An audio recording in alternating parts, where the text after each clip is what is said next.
After nga namin gumala at mag-picture maghapon ay nag-stopover muna nga kami para kumain ng dinner. At eto sa baba nga ng kakainan namin ay nagkikita ng gulay at ng prutas. Sa K-tram ko nga lang natin nakikita. At dito nga pala kami magdi-dinner sa may Chamimat.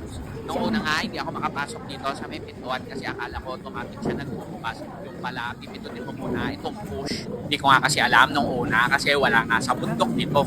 So ito nga yung dinner namin, potato backbone stew, sakto-sakto sa malamig na panahon dito sa Korea. Pinagugupit pa nga kami ng karne nitong tatay. Ang sweet naman. Tapos nga naglolokohan nga kami, ito daw ay bawawaw. Katuwaan lang namin, 3 buo. So after nga namin mag-dinner, diretso na kagad kami para mag-check-in dito sa aming pag-i-stayan na hotel. Dito nga pala kami mag-stay sa Air Sky Hotel located dito sa may Jungpo, Incheon, Korea. Na-amaze nga ako dito kasi sobrang aesthetic niya. Tapos nga nung ino-open na namin tong pinto ng kwarto namin, medyo natagalan kami kasi akala namin papasok sa loob yung pinto, yung pala pahila.